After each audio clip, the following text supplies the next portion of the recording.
Welcome to the University of Washington Tracheotomy Care Training video, module on managing bleeding from a trach. By the end of this video, we anticipate you will be able to list several risk factors for bleeding from a trach and how to avoid them, describe the initial management of bleeding from around a trach tube, describe the initial management of bleeding from within a trach tube, and describe a treatment plan for moderate to significant bleeding from a trach. Blood-tinged mucus is frequently seen immediately after tracheotomy placement or replacement. This can result from bleeding from the surgical site or from trauma or granulation along the tracheotomy tract. Most of this bleeding resolves on its own and will be coughed up by the patient so it does not go down into their lungs. Other common causes of bleeding from a trach tube include suctioning.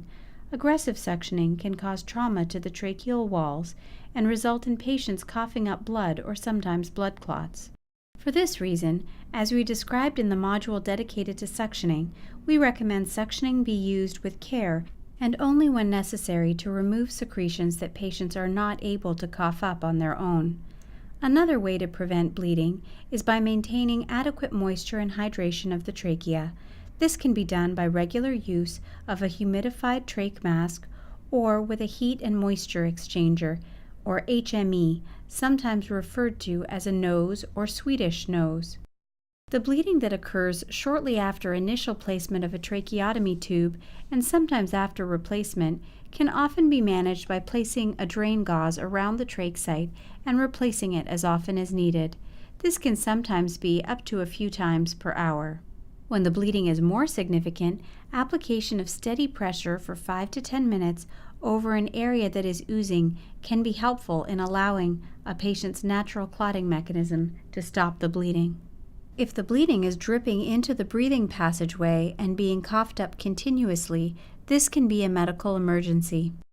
As a provider, you might consider more directed packing around a trach wound using strip gauze or a hemostatic agent like Surgicel or gel foam between the skin and trach appliance.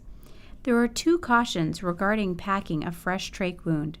Packing should not be at risk of falling in the airway. For this reason, we typically do not recommend cutting the packing into small pieces that can be displaced into the airway. The packing should also be loose enough to allow any air coughed up from the tracheal fenestration to escape through the skin wound. If packing is too tight, then air can get coughed up from the airway into the soft tissues and cause a pneumomediastinum. Pulsatile bleeding or active bleeding from around the trach tract that cannot be controlled at the bedside may require more aggressive management.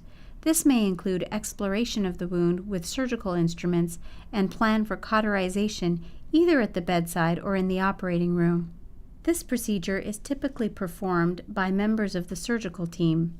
Electrocautery carries the risk of airway fire, so medical providers must be astutely aware of patients' oxygen requirements when issues like this are occurring. Details of wound exploration for control of bleeding are beyond the scope of this module. When small amounts of blood are coughed up through a trach tube, this is often managed expectantly with humidification and careful suctioning in the trach appliance only to avoid additional trauma to the tracheal wall. Remember that the source of the bleeding can also be above the level of the tracheotomy if blood is dripping down through the larynx. An example of this is a nosebleed, in which case stopping the bleeding at the level of the nose is critical for controlling the blood loss. Larger amounts of bleeding from within the trach may require bronchoscopy to identify and control the source of the bleeding. This is discussed in greater detail in the module series dedicated to bronchoscopy. Occasionally, in a well-established tracheotomy, a new onset of bleeding can represent an important medical emergency.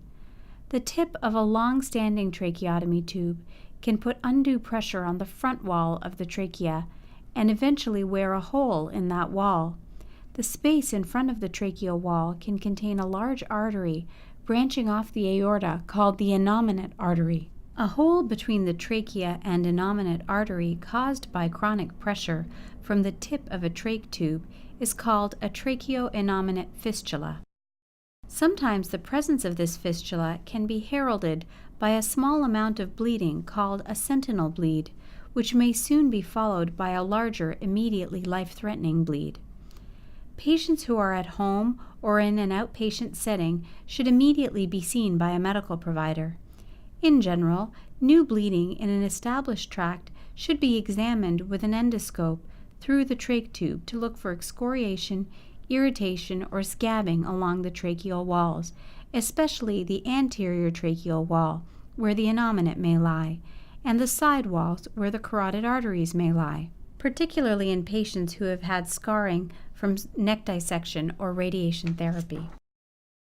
Management of a tracheo-innominate fistula can be frightening and overwhelming.